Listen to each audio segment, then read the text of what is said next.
Welcome back to theater. Today we'll start our lecture over Chapter 2, What is a Play? And I'd like to start today's lecture by reading you a poem by Billy Collins.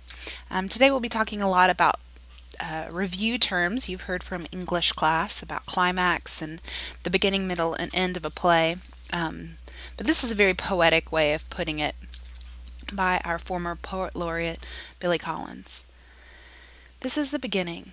Almost anything can happen. This is where you find the creation of light, a fish wriggling onto land, the first words of paradise lost on an empty page.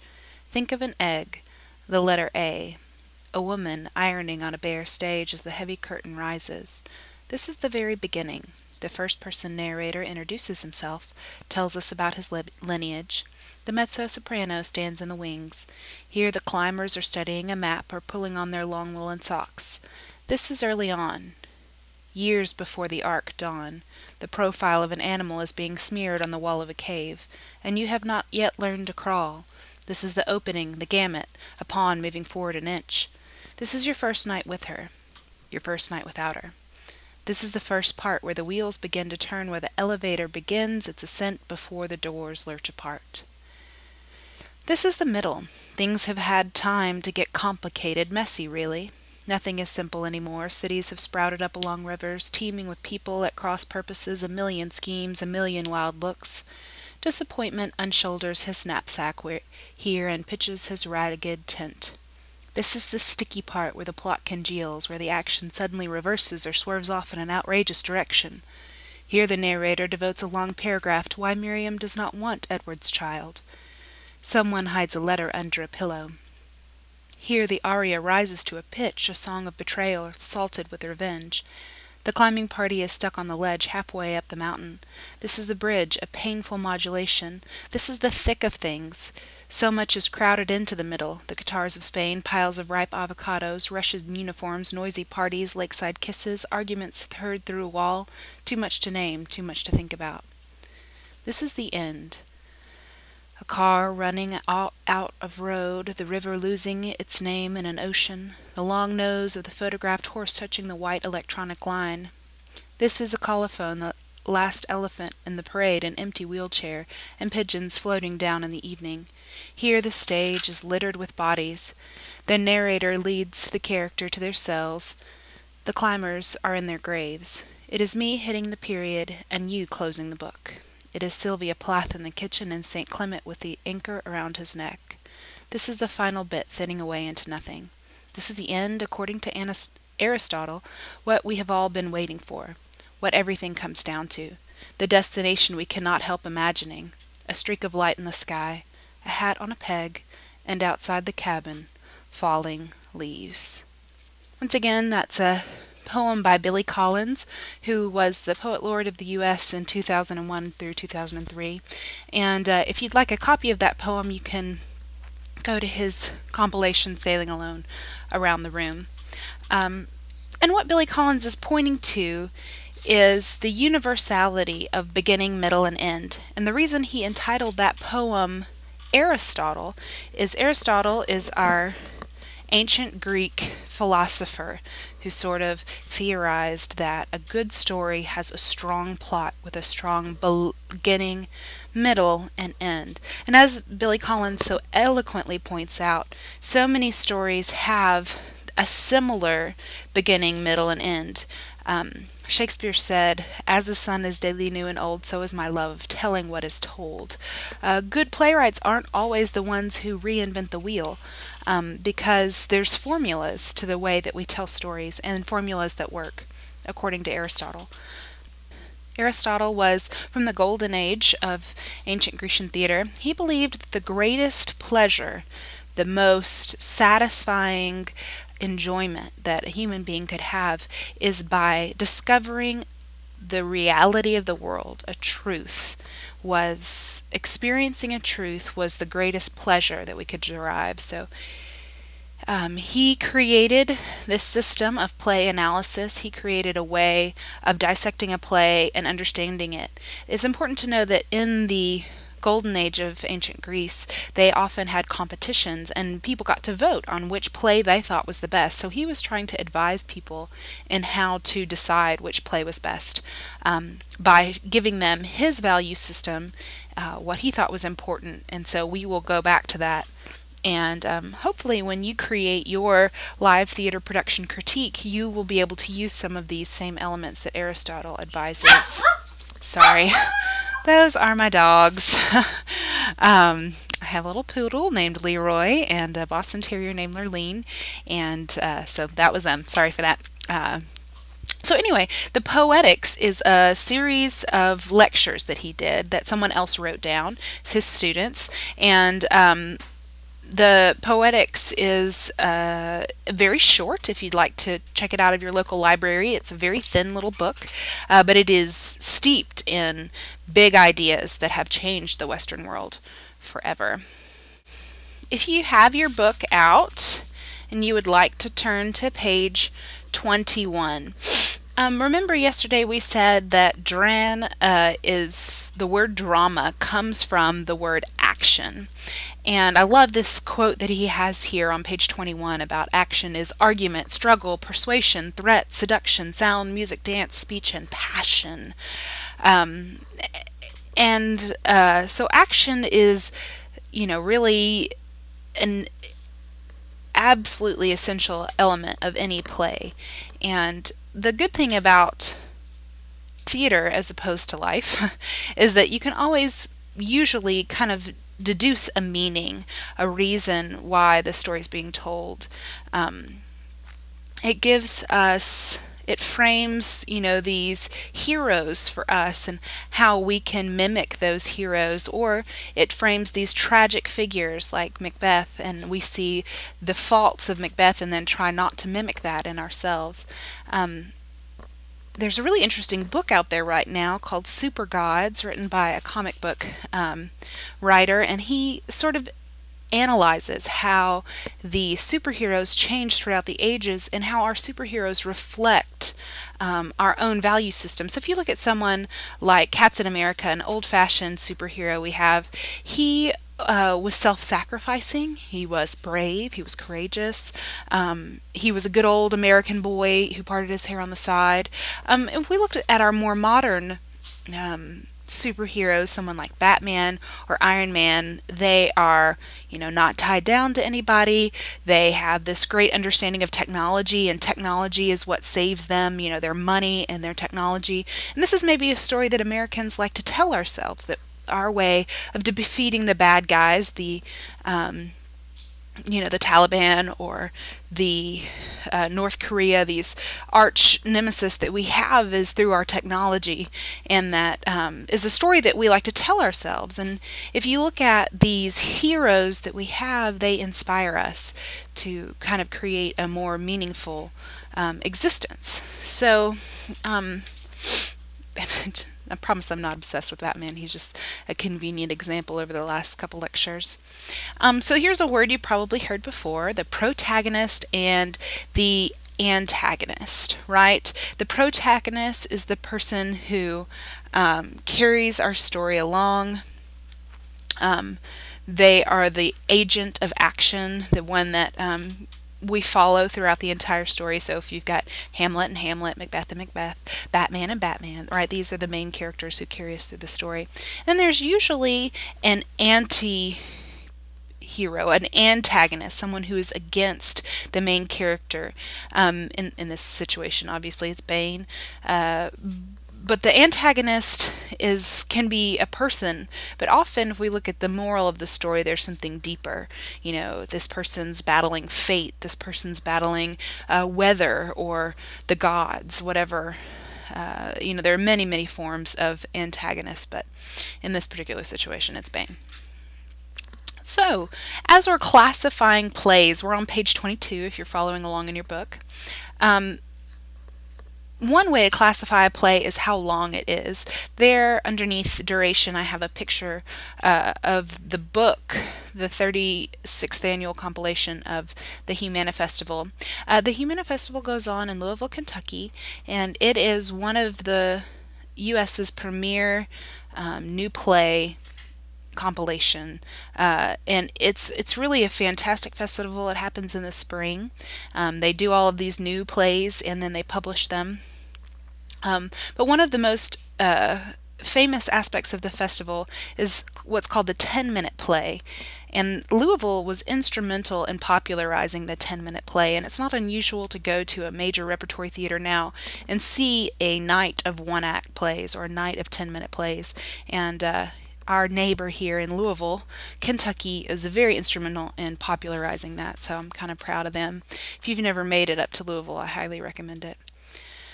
So the typical play is 2 to 3 hours. If you walk into TPAC, the Tennessee Performing Arts Center, to watch a play, there's a good chance you'll be there for a good solid 3 hours.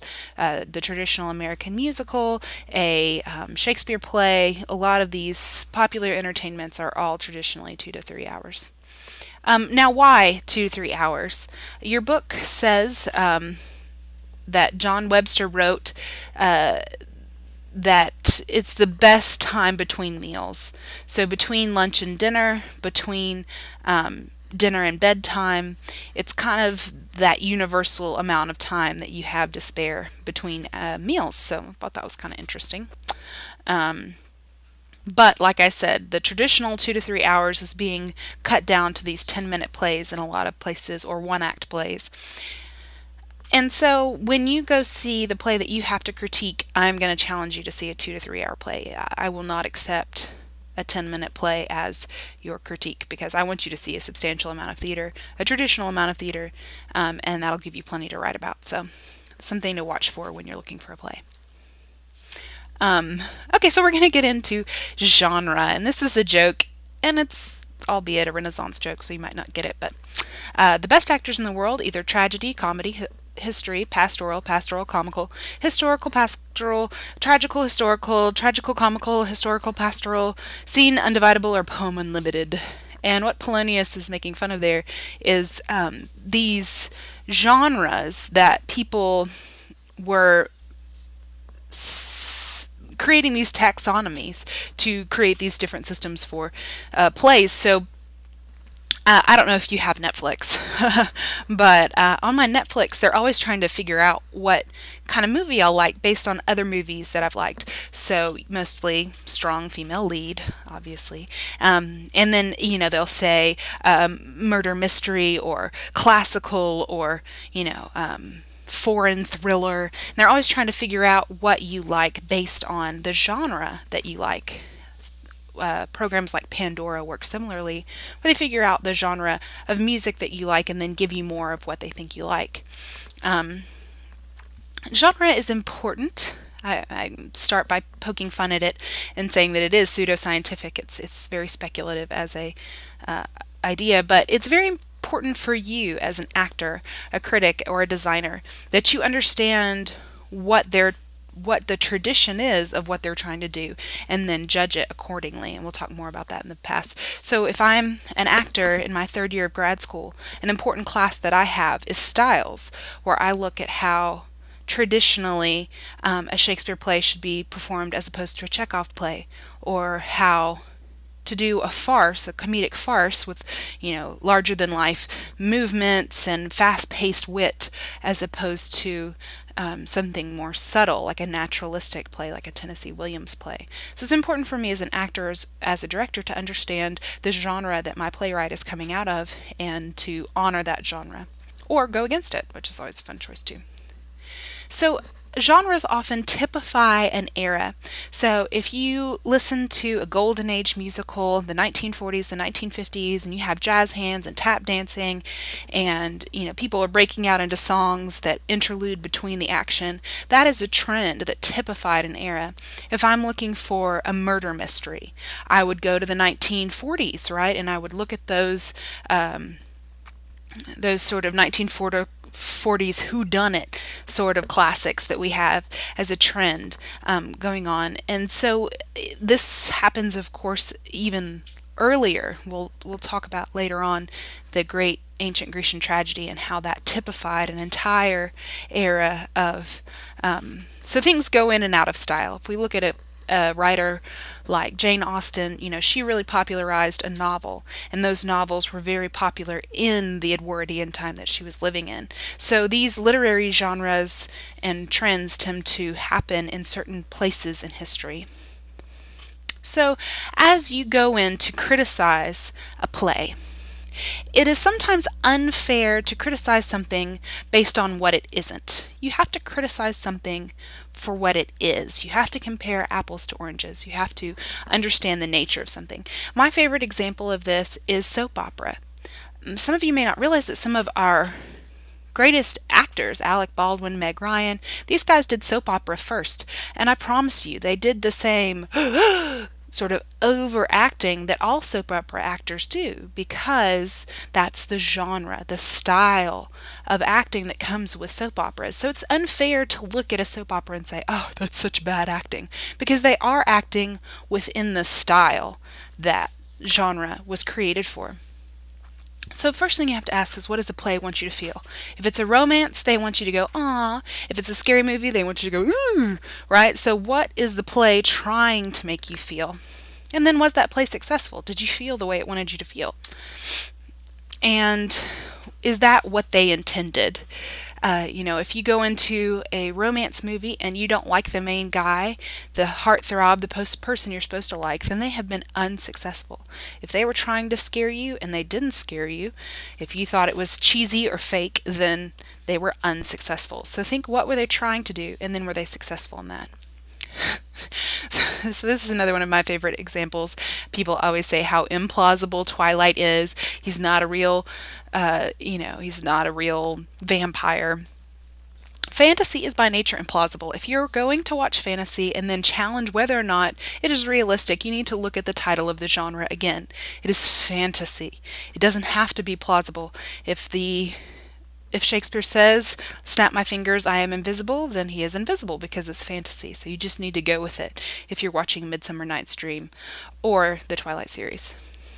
Right? If you go to see a musical and you're not a fan of musicals, and you just say, "Gosh, it's so cheesy. They just kept breaking out into song and doing these kick line dances, and everybody's moving in unison. It's just so cheesy." Well, you walked into a musical. You knew that people were going to be singing and dancing, and so you need to preface your statements with, "I know that I'm just not a musical person."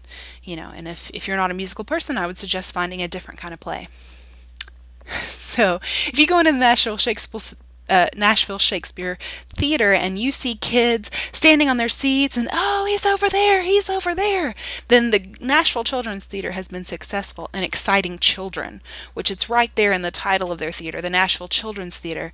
Now, if you go to see a play at Nashville Shakespeare Theater and you get bored because it's a kid play and you're not a kid, well, I'm sorry, you stepped into the wrong genre. You should have gone to something more age appropriate for yourself. In the same way, don't take your 4-year-old to go see something more racy, right? Because it needs to be age appropriate for yourself. So ask yourself, who is this theater's target audience, and then are they reaching that target audience? Now, I put a picture of Shrek up there because Shrek does a great job, and Pixar also, of appealing to many different ages. But in general, most plays have a target age, and they're trying to appeal to that group. And so if they appeal to that group, if they get a preschooler excited with a big pink poofy dress, they've done their job. Okay, so let's go into genre as it was historically celebrated in ancient Greece, because this really informs how it is from here on out. Aristotle said it consists of some defect or ugliness, which is not painful or destructive. To take an obvious example, a comic mask is ugly and distorted but does not imply pain. So he thought that humor should not be painful.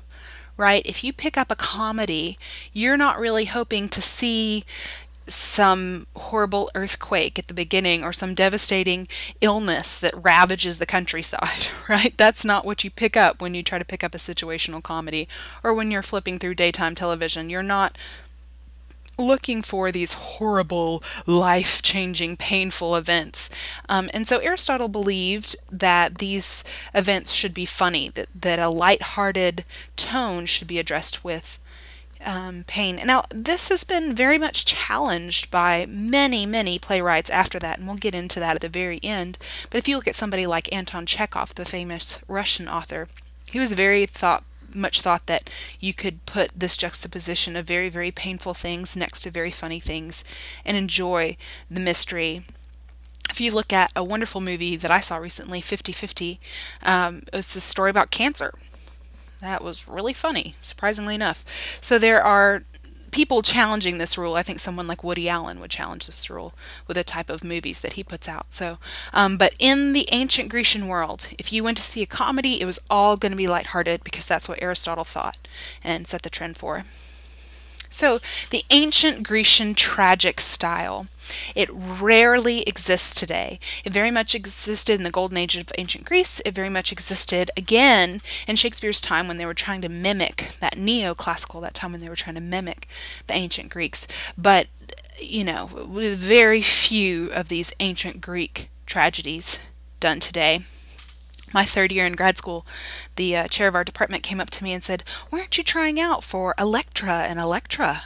And I said, because I don't think that my emotional health can handle it. Because if you look at a play like Electra, she just cries for 2 or 3 hours, just boo-hoos the entire time. And there's very little comic relief in that. It's very tragic.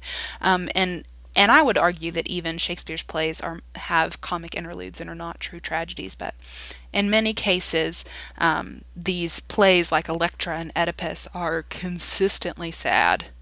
Horribly, horribly sad. And then Arthur Miller set out in the 50s to write Death of a Salesman, which is Willy Loman, very famous American tragedy. And Arthur Miller set out to create an ancient kind of tragic story in that while you can see his name, Willy Loman, he was destined to die at the end. So, but other than that, we don't really have any of those true tragedies. Now, if you were back in the day to walk into a Blockbuster, for some of you younger folk may not remember this, but you would actually go to the section that said comedy or go to the horror films, and they didn't have a tragedy section, but they had what's called a drama, which means it's more serious, but it's not quite a tragedy.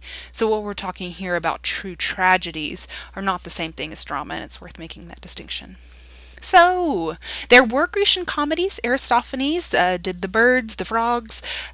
He has a lot of these light-hearted plays that are very funny, and in Grecian comedy we celebrate love. There's always, you know, a birth or somebody's falling in love, whereas a tragedy is more about mortality, somebody dying, people dying. Grecian comedies almost always end in a wedding. You look at a lot of Shakespeare's comedies are the exact same way. They all have a wedding scene at the end. Tragedy almost always ends in, like Billy Collins said, a stage filled with bodies, you know, just tons of dead people. Or, as in the case of Oedipus, you'll hear exile. So comedies almost always happen in a town, a group of people. You know, you look at a sitcom like Friends, you've got all of these characters in it together, kind of helping each other. Whereas in a tragedy, it may happen in a city like Thebes, but it's very much the story of Oedipus's single struggle and him trying to figure this out on his own. So, in comedy, traditionally, these were poor people who were acting out these stories. They were weak people. They were pitiable in some way. And a lot of the ancient comic characters like Falstaff were drunks or big fat guys, or you know, in some way they're stupider than the audience. They're less they're just less than in general, and that's kind of a comedic formula that a lot of comedies still stick to, that this person who's making the jokes is the dummy, or in some way weaker or pitiable. Tragedy almost always happens to the king, right? We've got Hamlet, we've got Henry V, we've got Macbeth, all of these great royal people who are either in succession to the throne. Antigone, right? She is an example of royal succession. But they were the important people, the people worth talking about. And in some ways, this is the most offensive aspect of Aristotle's play theories, is that we should always focus on the royalty because they're who important. And we look at somebody like Charles Dickens, they turned that on its head and said the poor people are important too and worth talking about. Comedy should be a generally painless world. We're not talking about tornadoes or famine or, widespread disease. We're going to talk about, the sort of Jerry Seinfeld problems, kind of fake world of triteness. Whereas in the Grecian tragedy, almost everything has dire consequences. Every action has a painful payment that you have to make for that sin, for that transgression you've made against the universe. So that's sort of the comedy tragedy tradition. And if you look at modern day comedies, a lot of those writers know these traditions and still write in those traditions because they happen to work. Right? But then we have other people, like Raisin in the Sun by Lorraine Hansberry is a very famous play where she wanted to take an average guy. She wanted to take a guy who was chauffeuring around white people and kind of tell the story of that average African American guy which it is a tragedy. So she's kind of turned it on its head with Raisin in the Sun and getting away from talking about the royal people and moving into talking about your everyday Joe. So there are good examples of following these rules, and as we'll discuss in more length later, good examples of breaking these rules. Oh, I have a 6, I'm sorry. In comedy, yes, farce always have ludicrous extremes. You look at something like South Park, where people's heads are exploding. That's nothing in comedy because things go to extremes. And once again, in tragedy, it's always logical. Once we get to the root of the problem and cut it out, then we have fixed the world and the world can be set right again. So Grecian comedy was illogical. Often tragedy was very logical and consequential. All right, farce. Speaking of illogical, this is one of my favorite Mel Brooks movies, Robin Hood Men in Tights. I'm a huge Mel Brooks fan. He's a great composer for musical comedy. But in farce, if you have a chase scene where you hear, silly music, that is a farce. Congratulations, you're watching a farce. It's always over-the-top physical comedy, people falling down, slapstick comedy, always to ridiculous extremes. Ridiculous extremes. We have the, and I'm on page 25, by the way, if you're following along in your book. Ridiculous chases, mistaken identity, lovers hiding in closets, sexual puns, switched costumes, cross-dressing often, buffoonery is what they're talking about. These are farces, and they've existed as long as theater itself has existed. The philosophy also often in farce is deceptively meaningful. The philosophy is revolution. If you look at a show like Saturday Night Live, they're often poking at the status quo and asking for a change in the way, something like Stephen Colbert's show, where he's poking fun at these politicians. He's asking for change. He wants things to be different than they are. We'll discuss later on, when we do our international module, the importance of being earnest and all of this piety and all of this pomp and circumstance that was going on in Britain at the time. And these farces of the importance of being earnest by Oscar Wilde were very important because they were challenging that status quo and asking the people to think about the way that they were acting and how ridiculous it was. So farce can be meaningful. It's not always just ridiculous. And it's always fast-paced and punctuated, especially if you're watching a British farce. There's going to be a lot of doors opening and closing and slamming. And once I said da-da-da-da-da-da-da-da, right, it's very animated. Melodrama. Da-da-da. So, we're turned over to page 26 here, and they talk just a moment about histories, and that's important to know, but I didn't really make a slide for that.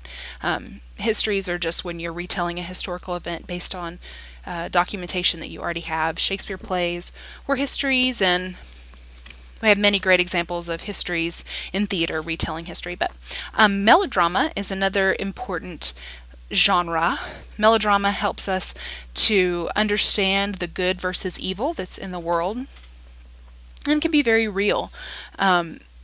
This is my critique of melodrama. So there's almost always a young, helpless woman. Although in the Captain America movie picture that I have here, she can shoot her own gun, so that's just a little bit redeeming. But in that case, Captain America was saving the entire U.S. of A., not just some one helpless woman. But the typical 19th century melodrama that we have, a girl is tied to the railroad track. Oh, help me, I'm desperate. And the guy shows up in the white hat, dun dun dun dun, John Wayne, he's here to save her from the railroad track. And then there's a dun dun dun dun dun dun, a mean guy in a black hat who's gonna, who's tied her to the railroad track and is pretty much the empowerment of evil, and he is completely black and the other guy is completely white, and it's all just very one-dimensional characters, which is the criticism, the kind of the universal criticism of melodrama.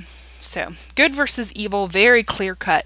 And it's worth saying that this rarely happens in our modern world, that we have stories that are melodrama. Besides maybe these superhero stories or action movies, most modern stories don't have a completely good guy and a completely bad guy. Most of them have people who are flawed but realistic.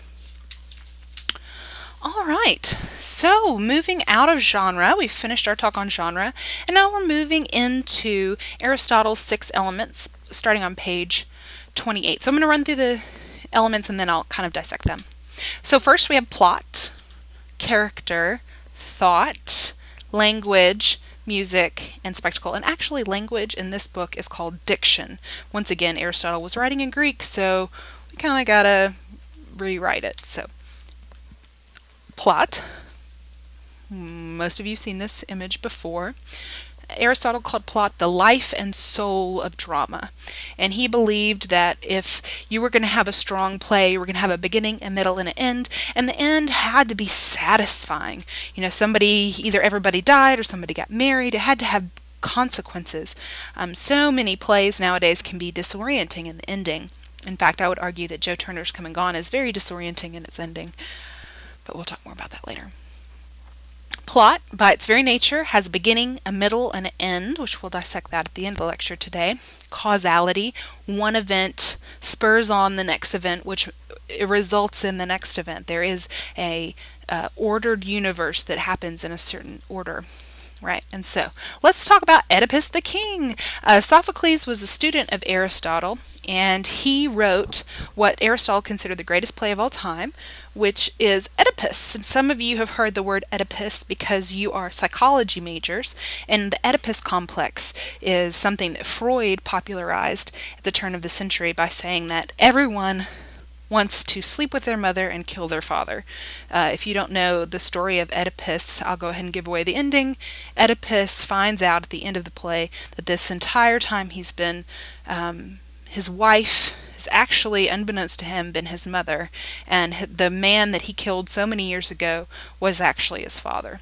So Freud believed that all people have that innately in them, that they want to kill their father and sleep with their mother. So yeah, and that's how you pronounce his name, Oedipus. By Sophocles, that's how you pronounce their names. All right, so I kind of drew this out to kind of help me tell the story in pictures, so I hope you enjoy your little cartoonery today. It is very oversimplified. I'm not creating a full picture of Oedipus for you to see here. If you'd like to read a more concise understanding of Oedipus, it is on page 24 in your book next to the guy with the blindfold on. But Oedipus the King, oversimplified cartoonery. Okay, so that's a little shepherd, and there's a little sheep, obviously. On one side of the mountain we have Corinth, and then in the other side we have Thebes. Now, if you know anything about the ancient Grecian world, Thebes was like the place where all the bad stuff happened. It was just sort of this city where bad things constantly happened. But it's important to know that Corinth and Thebes are right on next to each other. So, first opening scene, we have a guy named Oedipus, right? And he is currently the king, and he's in Thebes. Now, all of his citizens, you can see there, had the plague, and their cattle are experiencing a huge famine. In this current summer 2012, we've had a big famine and lost a lot of our corn. And I'll be interested to see how that kind of trickles down in our economy. But it's interesting that's sort of a universal theme we have going on here.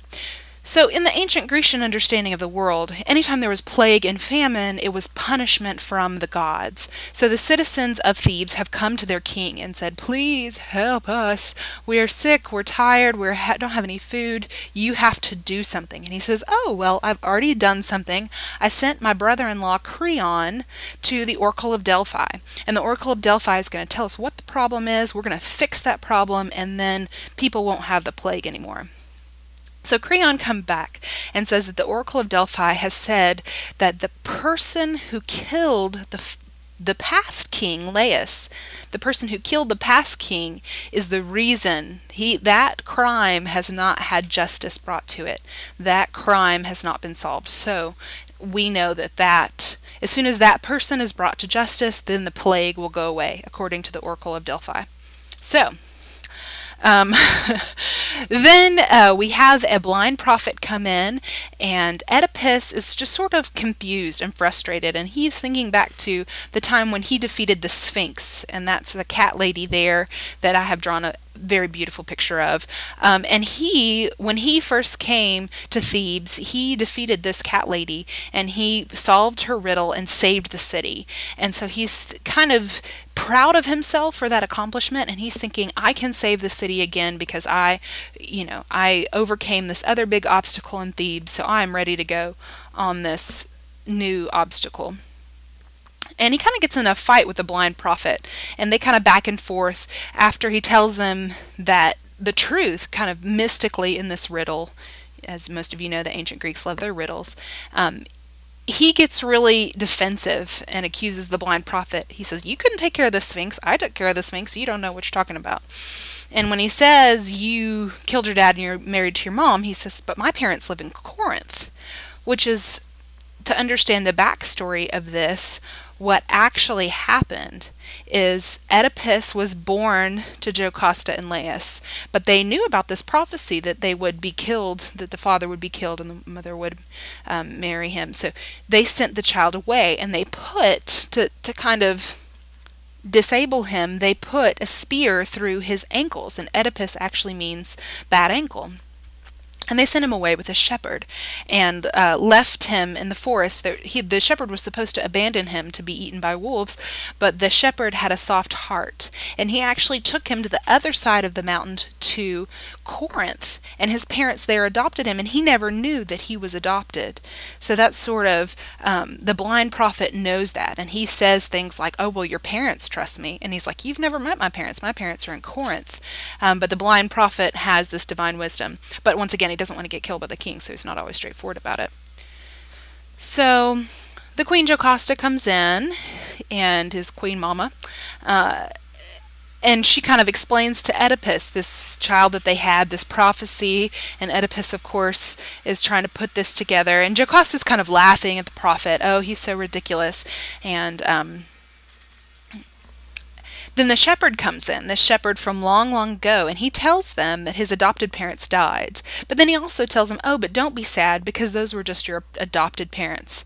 And he is like, what? And then he starts to believe what the blind prophet has told him. He starts to understand. He and Jocasta start to put two and two together, that he actually is married to his mother and has killed his father in the past. As he was coming from Corinth to Thebes, he met the king on the road. They had a battle, and he killed the king, but he didn't know it was the king at the time. And he was disrespected. Once again, that violent Greek culture that they would just kill somebody on the road because they felt they were disrespected. But when Jocasta figures it out that it is the truth, she kills herself. She hangs herself. And when Oedipus finds Jocasta, he's very, very sad, and he takes the brooches out of her garment and stabs his eyes out, and then he exiles himself and says, I'm so sorry that I've done this. It's all my fault. So I have to exile myself. And he leaves Creon in power. So Oh, so why would Sophocles write this very, very sad play that seems like nothing but famine and gouging eyes out and horrible incest? And well, Sophocles believed, as did Aristotle, that people had to cry. They had to get it all out. When the Romans came around, they pushed this catharsis feeling to an extreme and by having vomitoriums. They believed that they would eat a feast and then throw it all up in the vomitorium because that would have a purging sensation of they're getting rid of all this bad energy or bad emotions.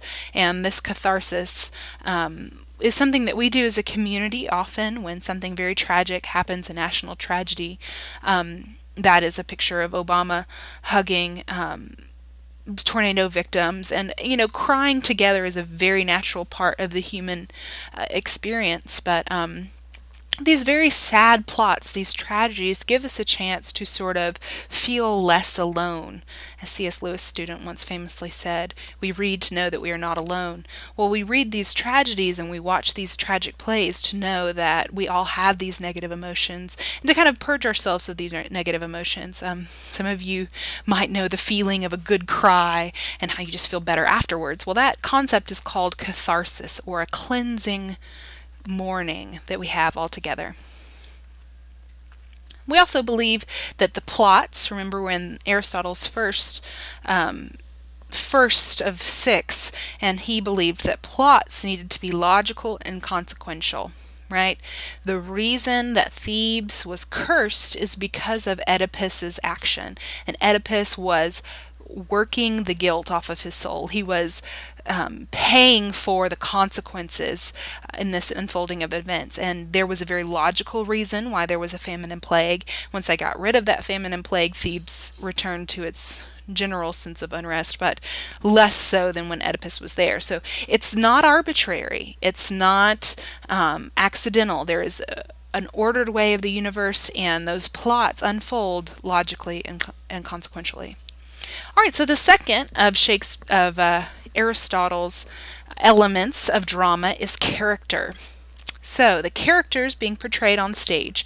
The number one rule of character is it has to be someone we can sympathize with, someone that we get along with or could see ourselves in or put ourselves in their shoes. Aristotle called them the agent of action, the person who carried us through the story. So once again, Batman and Batman, Hamlet and Hamlet. And also it points to the importance of the plot. He thought that plot was the number one element of a good play, and that secondly, the characters, and that the characters were basically there to tell the story, to take us through the story. And the character has to be someone engaging, someone who captures our attention, who keeps our attention. And your book even goes into talking about how a good character is 2 or 3 dimensional. They're not just a good guy or a bad guy or a princess or it's got to be an in-depth character with flaws and humanity and someone that they love or fears or weaknesses. Those dynamic, multifaceted characters are the ones who engage us.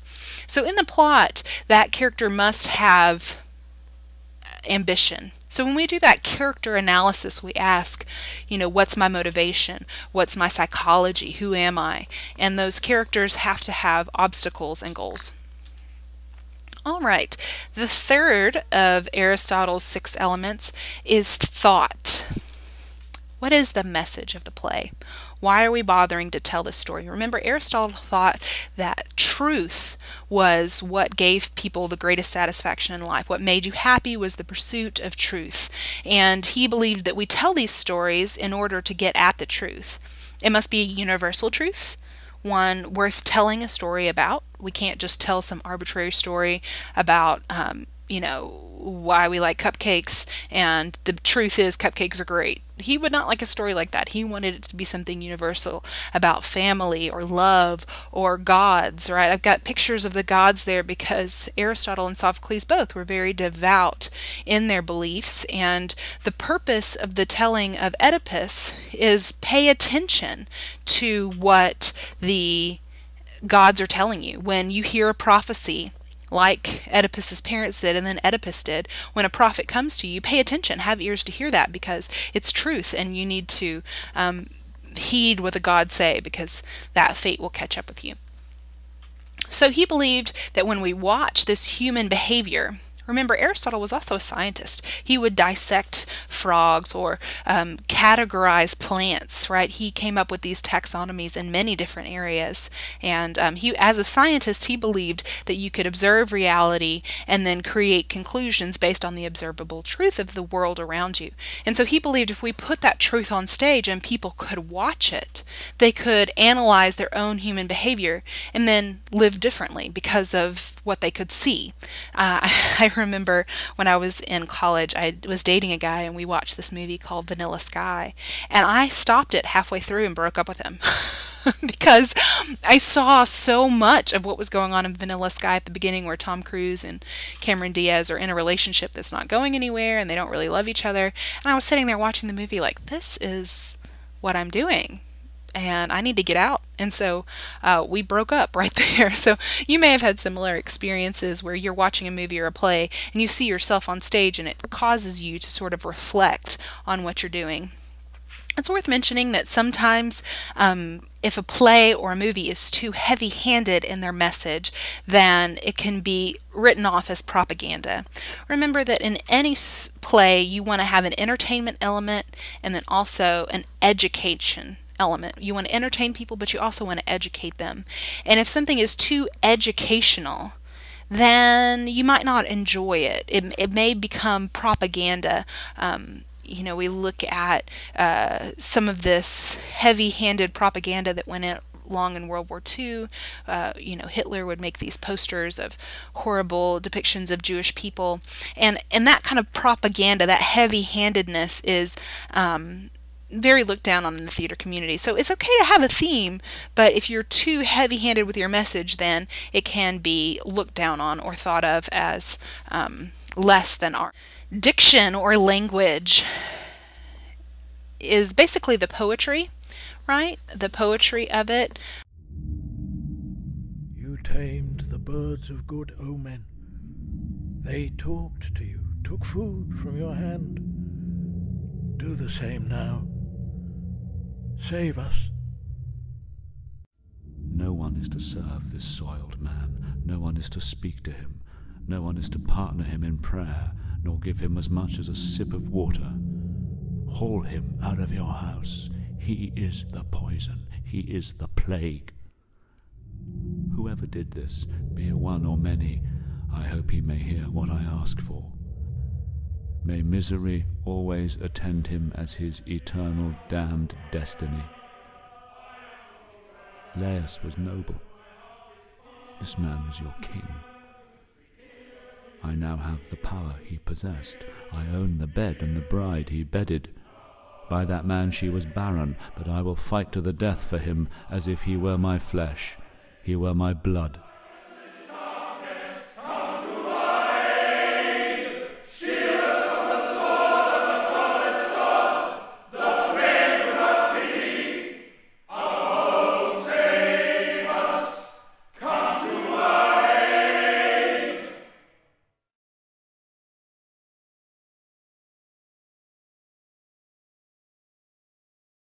The diction, on page 29 in the bottom there, Aristotle's fourth component, he thinks of, you know, is it going to rhyme? Is there metaphors going on here? Is there imagery? Is there cadence? It really puts the value back on poetry. And poetry is hard to understate the importance of poetry in the theater community. You know, especially in America. You look at an entire genre called poetic realism, which we'll look at later on in the semester, where American poets, American playwrights are more poetic than the European counterparts, and so it's named after that poetic element. Music, this reminds us that these ancient Greek plays were sung or chanted rather than just spoken, but that would include everything that's heard. So if you go to a modern play and you hear birds tweeting or thunder crashing, that is considered part of the element of music. Anything that you hear, sound effect or otherwise. How the actors speak becomes part of the music. Last but not least to us Americans, Aristotle thought this was the least important of anything, and that is the spectacle. Um, Anything that the audience sees, the masks, the background scenery, the costumes, that's all spectacle.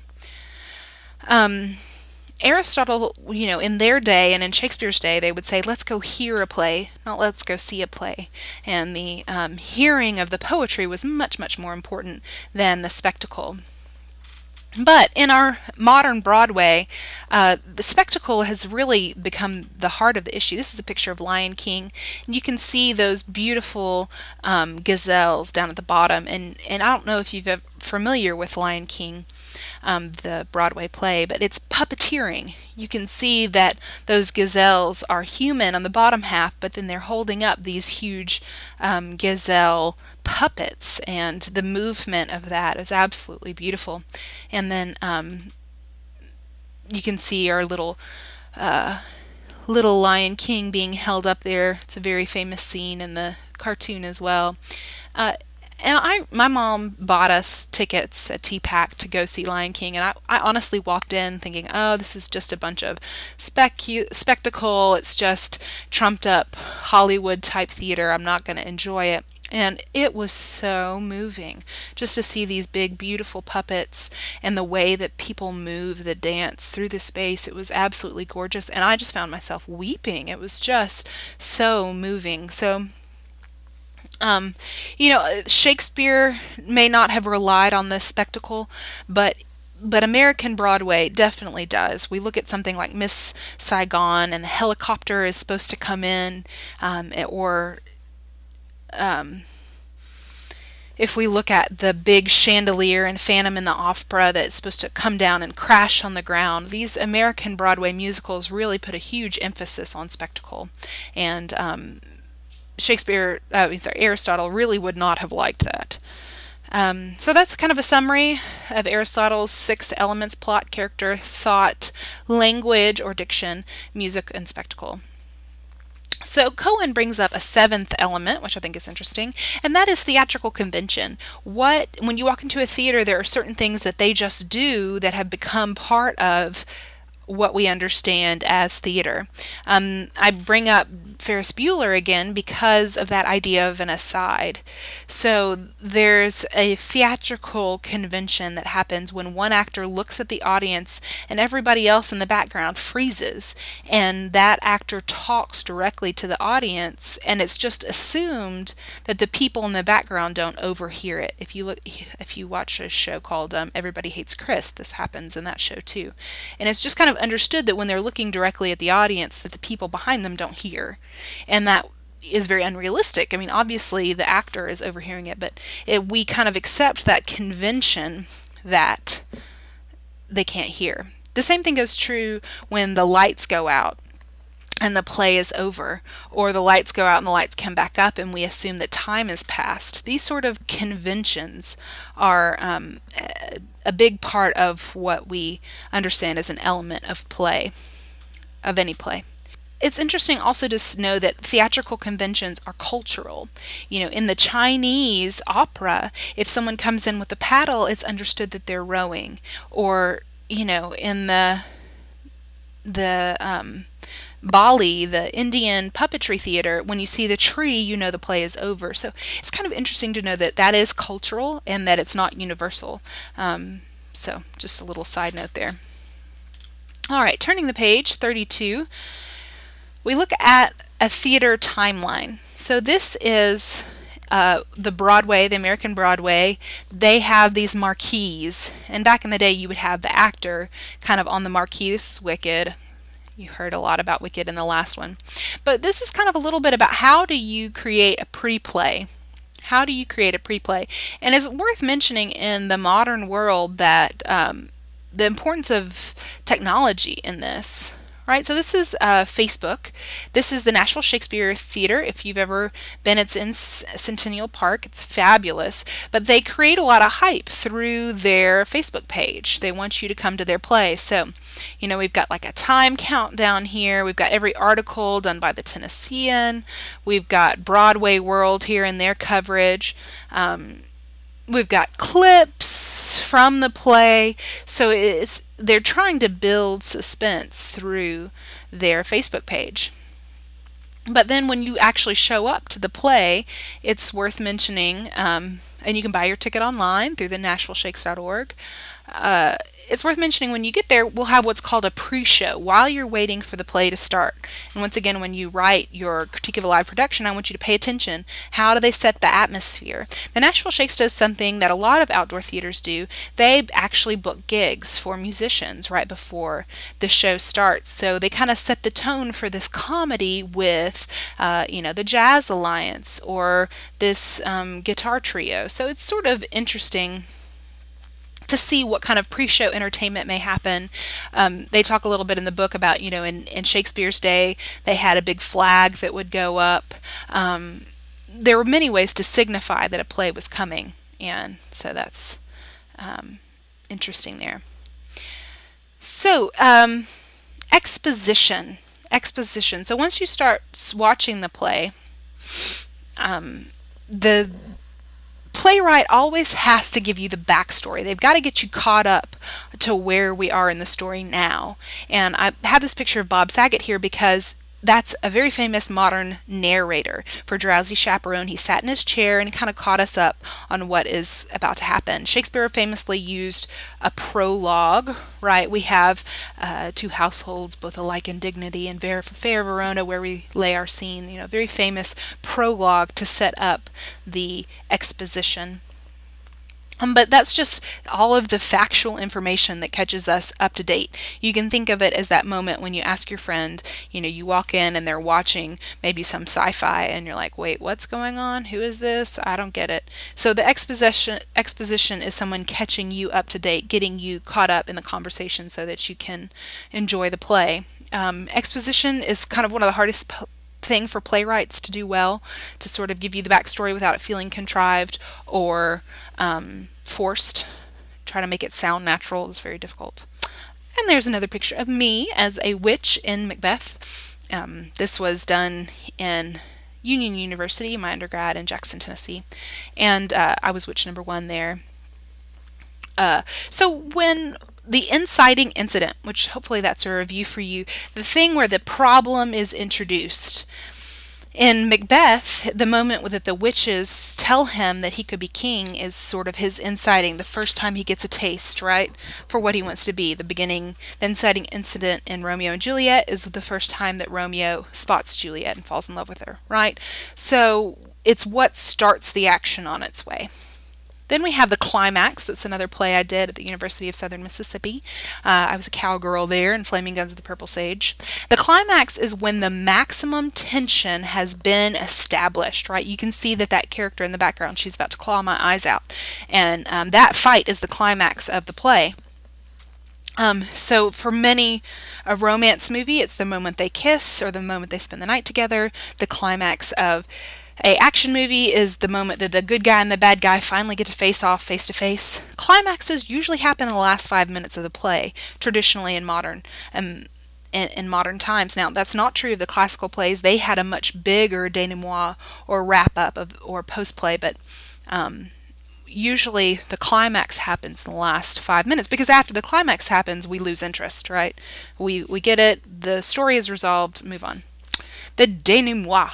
It's a very famous way of saying the ending.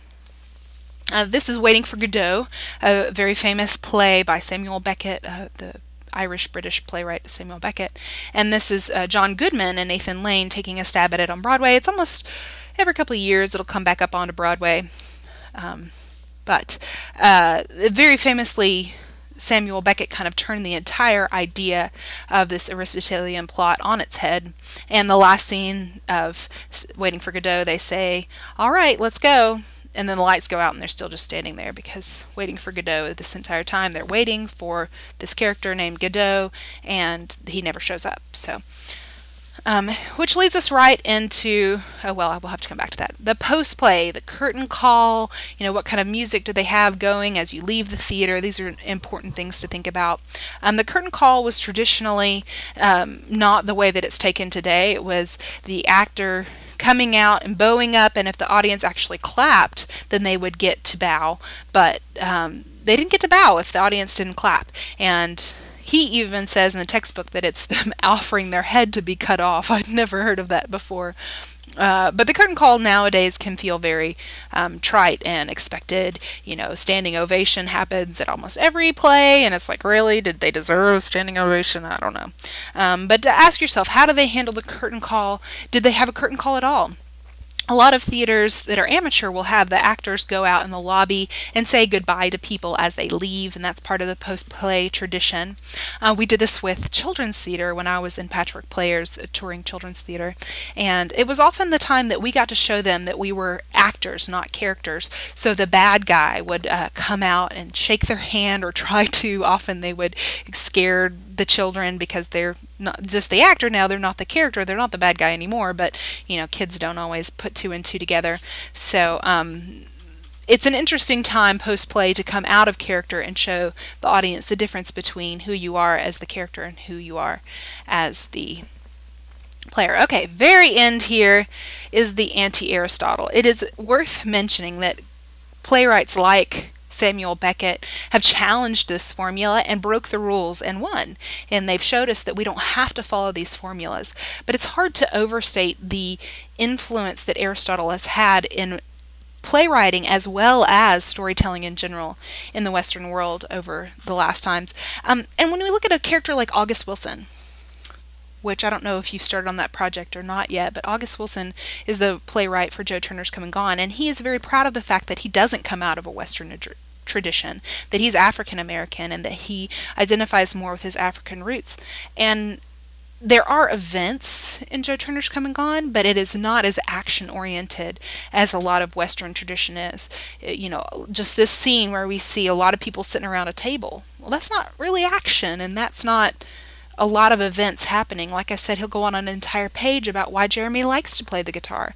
It's not consequential. It's not an event creating an event, and it's not always structured and resolving the way that a lot of the Western tradition would like. So Aristotle is a huge influence on our Western world, but then there are people who have bucked the system. Brecht, we'll talk about him a lot in the coming weeks. Artaud, a lot of these guys kind of challenge the system for the sake of novelty, but I think in the end we're always going to want those strong resolutions. We're always going to want a sense of a beginning, middle, and end, a good story that has a resolution. So that is Aristotle and chapter 2. Thank you.